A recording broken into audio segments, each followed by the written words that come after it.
Nous continuons notre tour d'horizon par deux sujets. Le premier, résister aux tentations. Le second, témoigner. Tous les enfants de Dieu connaissent des tentations, car elles n'épargnent personne. Adam et Ève ont été tentés. Jésus l'a été et nous le sommes aussi. Afin d'approfondir ce sujet à proprement parler, nous allons d'abord en aborder le principal acteur, Satan, que la parole de Dieu, la Bible, nous révèle. Quand il fut créé, il était parfait en beauté comme un astre brillant, Lucifer, mais tomba dans l'orgueil et voulut se faire adorer. Qui seul est digne d'adoration? Comment le diable est-il appelé? Et, mais encore, où, et, quels sont ses principaux traits de caractère? À quoi passe-t-il son temps? Et quoi d'autre encore?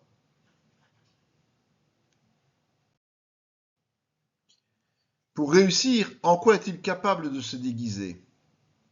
Qu'est venu faire Jésus? À votre avis, a-t-il réussi? Comment? Que faire quand Satan vient nous tenter? Quelle est la conséquence? Par quels moyens? Qui est soumis à la tentation? Que fera bientôt Dieu? Où sera le diable durant le règne de Christ sur terre? Ce règne s'appelle communément le millénium, parce qu'il durera 1000 ans. Il surviendra après l'enlèvement de l'Église, la venue de l'Antéchrist.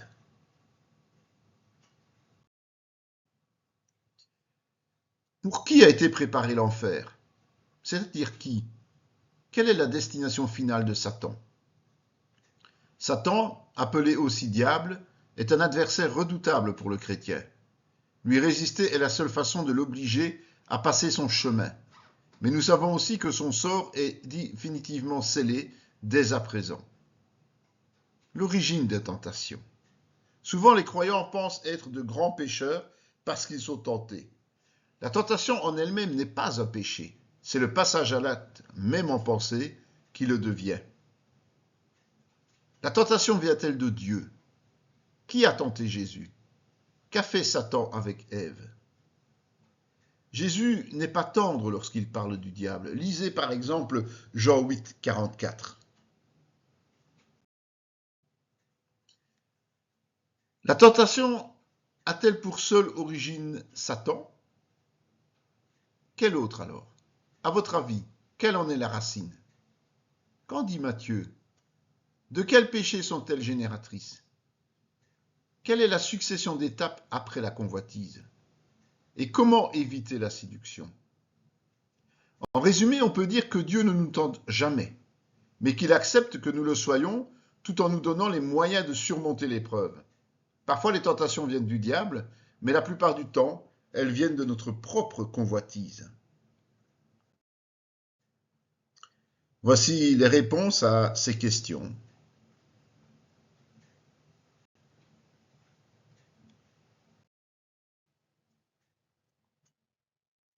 Voici la suite.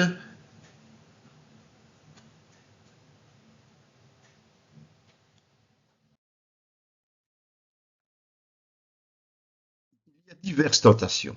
Elles sont multiples, mais bien souvent, ce sont toujours les mêmes qui réapparaissent tant notre chair est faible. Selon vous, quelles sont celles que Satan a présentées à Jésus dans le désert? En quelques mots, comment Jésus a-t-il réagi? Jésus connaissait les Écritures, ainsi à chaque sollicitation du diable, il a pu répondre avec fermeté. De quel péché était rempli Nebuchadnezzar? À quel point? Sommes-nous invités à cela? Ce fléau lui a valu de connaître la pauvreté et l'errance. Pourquoi Démas a-t-il abandonné Paul en prison?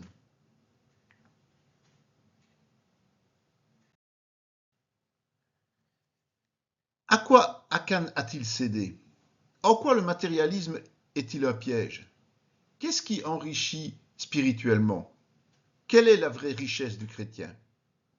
Que réclame Simon? Que répond Pierre? Que doit faire Simon? Qu'a vu le roi David? Qu'a-t-il fait ensuite? Dès qu'il a compris que son péché serait découvert, David a fomenté un plan pour cacher sa transgression.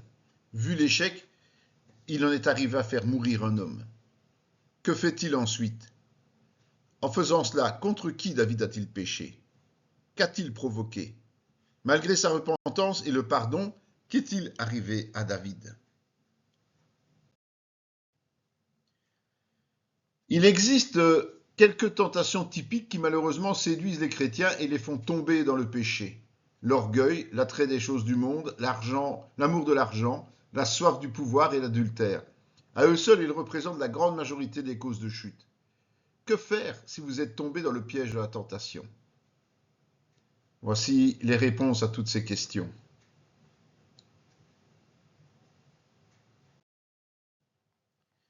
Comment vaincre la tentation? Plutôt que de demander pardon après avoir été séduit, la meilleure solution est de ne pas tomber dans le piège. Sur qui devons-nous nous appuyer? Pourquoi? Nous avons vu que Jésus a utilisé une arme efficace lors de la tentation dans le désert. Vous rappelez-vous laquelle? Qu'en est-il dit? Comment ne pas pécher contre Dieu?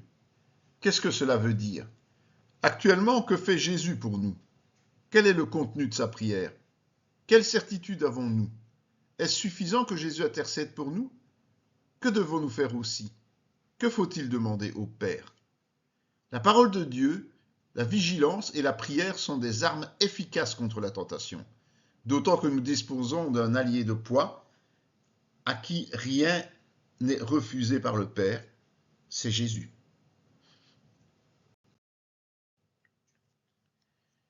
Il y a évidemment d'autres manières additionnelles pour ne pas succomber à la tentation.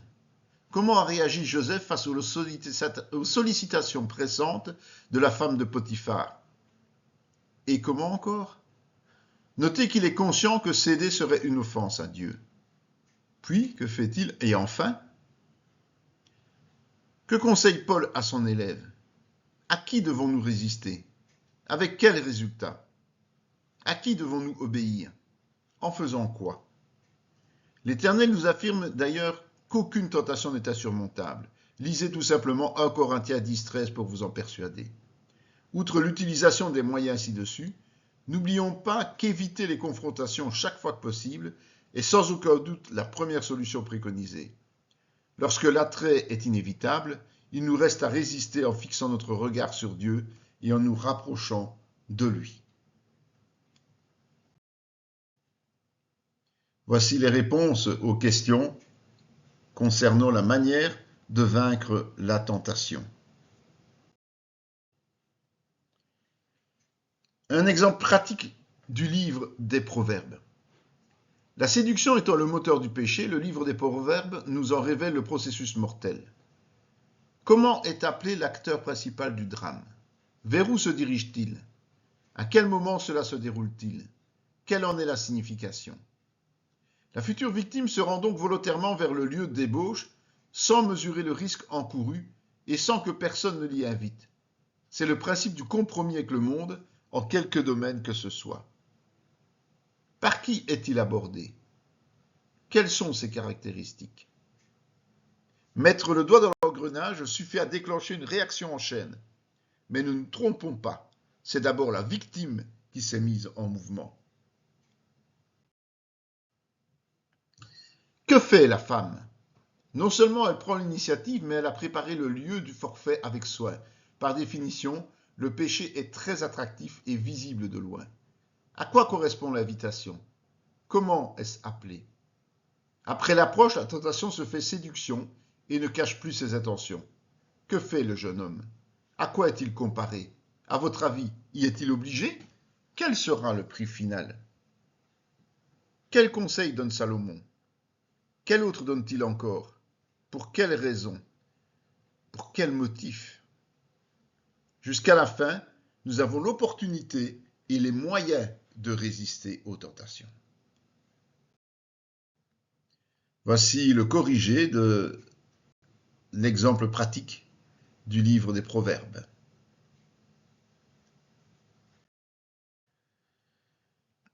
Le deuxième point que nous abordons, c'est témoigner. Quelle a été la dernière instruction de Jésus avant son départ au ciel?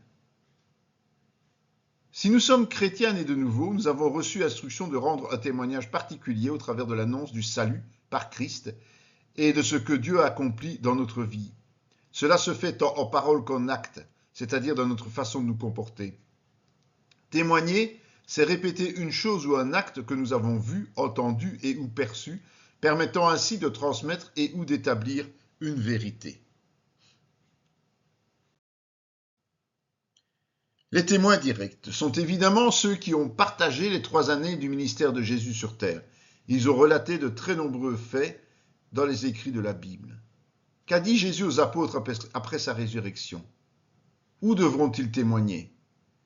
Quelle puissance vont-ils recevoir pour cela? Nous avons vu que l'Esprit rend aussi témoignage de ce qu'il a vu du Père et du Fils. Quel témoignage doivent-ils apporter? En quoi consiste-t-elle? De quelle manière? Quelle impression donne-t-il? Comment se manifeste la puissance de l'Esprit? Quel est le résultat recherché du témoignage? Le témoignage des apôtres est simple. Ils ont vu Jésus mort et ressuscité. La manière dont ils le diffusent est primordiale, avec sérénité et puissance de l'Esprit. Voici le corrigé des témoins directs.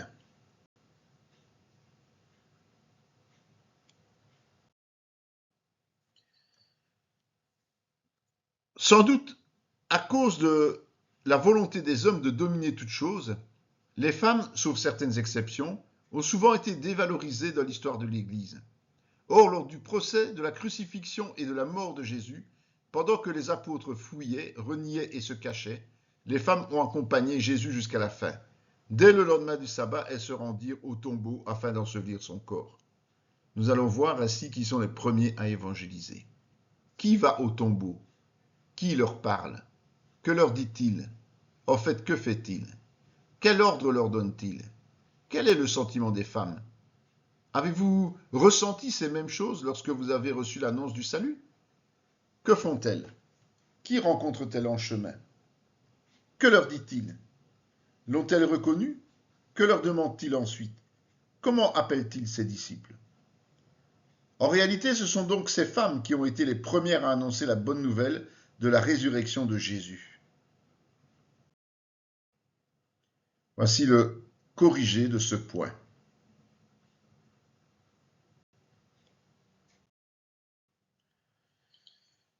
Pierre peut être considéré comme un exemple à suivre en tant que chrétien. Donc nous allons le voir comme témoin. Rappelez-vous, qui a présenté Simon-Pierre à Jésus? Que dit-il à Simon? Qu'affirmera Pierre à Jésus plus tard? Que lui vaudra cette proclamation? C'est donc grâce au témoignage de son frère, disciple de Jean-Baptiste, que Simon a rencontré Jésus et s'est vu promettre la charge de l'Église naissante.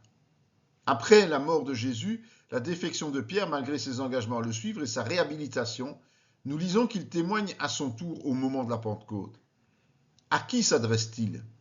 N'oublions pas que les apôtres avaient reçu l'ordre d'attendre l'Esprit à Jérusalem. De qui rend-il témoignage? Qui prend-il à témoin? Pour attester quoi?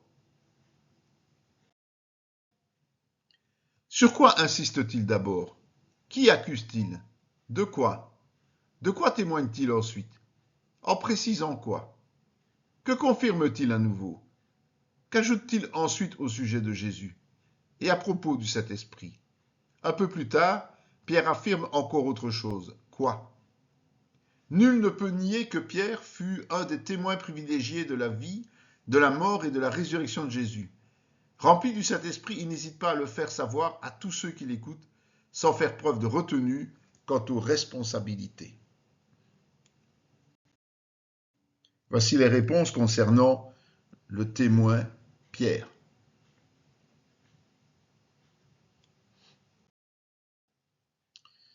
Témoigner pourquoi? Certains pourraient avoir tendance à penser que Dieu Tout-Puissant a à sa disposition maintes manières d'amener les hommes au salut. Si cette conception est crédible, elle n'en est pour autant pas vraie. Qu'a fait le monde? Pour quelle raison? Qu'a décidé Dieu? A-t-il prévu une alternative? Qu'estime Dieu? Que faut-il annoncer? Comment est-ce considéré par les hommes pécheurs? Et pour les chrétiens? Quel est le but de Dieu? Témoigner est donc un choix délibéré de Dieu face à la résistance des hommes. Évangéliser, c'est un signe de puissance, même et surtout face aux moqueurs.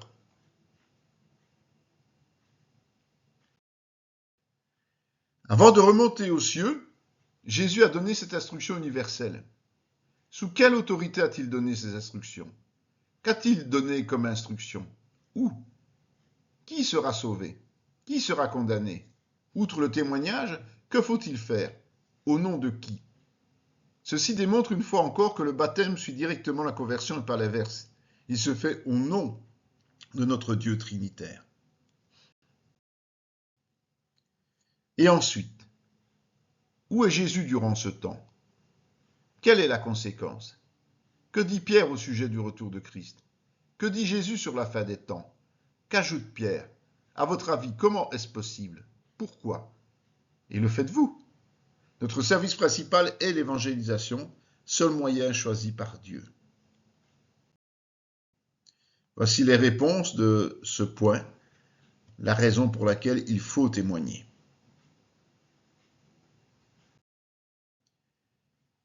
Nous voyons maintenant qui peut témoigner. Seul un chrétien né de nouveau peut expliquer ce qu'est le salut, puisqu'il en a fait l'expérience et en est ainsi un témoin direct. À part cela, d'autres conditions sont-elles requises? Rappelez-vous le principe même du salut, Romains 10, 9, 10. Qu'est-ce qui montre que c'est par la foi que nous sommes sauvés? Que faut-il faire après avoir choisi Jésus? Ce qui veut dire, que dit Paul de ceux qui ont cru et l'ont proclamé? Ce qui signifie par rapport à notre capacité de témoigner? Y a-t-il une autre condition émise comme une formation, un écolage, un temps d'attente, un appel à recevoir? À votre avis, devons-nous être parfaits pour commencer? Aidez-vous de 1 Jean 2, 1, 2. Justifiez votre réponse. Que nous est-il simplement demandé? Vous rappelez-vous la signification de ce verset au vu de celui qui précède? Dès que nous avons fait l'expérience de la nouvelle naissance, ce qui change notre nature, nous sommes aptes à témoigner sans aucune autre condition. Voici les réponses à la question de qui peut témoigner. Comment témoigner? Ce n'est pas seulement en prononçant des mots que nous pourrons apporter un témoignage efficace. D'autres facteurs vont influencer celui vers qui le Saint-Esprit va nous envoyer. Nous devons être conscients que de cela pour être un ouvrier utile à la moisson. En effet, certaines personnes ne lisent jamais la Bible, ne vont jamais au culte et évitent les conversations au sujet des choses de Dieu, mais elles observent la manière de vivre des chrétiens. À votre avis, qui devrait voir les gens du monde à travers vous? Est-ce le cas? Que dit Jésus au sujet des chrétiens? Qu'ajoute-t-il? Que dit-il encore au sujet des chrétiens? À quoi sert le sel? Et s'il ne remplit plus son rôle? Comment Paul nomme-t-il sa fonction d'évangéliste? À votre avis, quel est le rôle d'un tel diplomate? Paul reprend aussi cette idée en l'explicitant. Quel est le synonyme de lumière qu'il utilise? Comment éclaire-t-elle? Où éclaire-t-elle? Comment devons-nous être afin de briller ainsi? Il n'est pas trop tard pour décider de briller, par la repentance, le pardon et l'action du Saint-Esprit. Notre façon de nous comporter au quotidien influe sur le monde. La sanctification est de mise afin de donner aux gens l'envie d'être libres comme nous. Notre manière de vivre doit être complétée par les paroles vraies. Que dit l'aveugle guéri par Jésus? Il témoigne de l'effet de la conversion.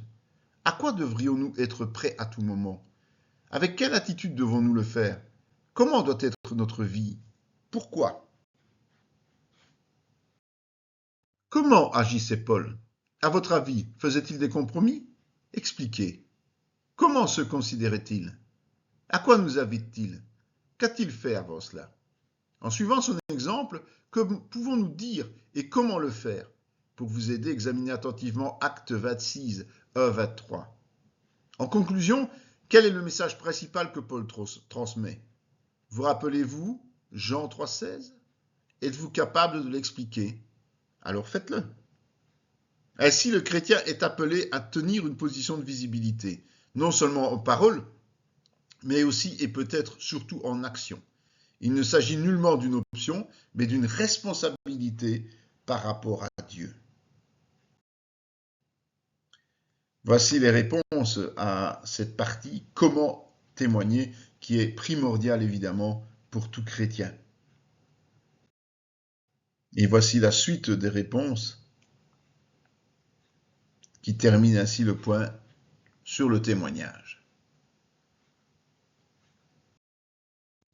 Cette vidéo fait partie intégrante de la formation en théologie pratique dispensée par la mission de théologie Emmanuel de Paracou, Bénin, sous l'autorité académique du Centre chrétien Emmanuel SBL, Spa, Belgique.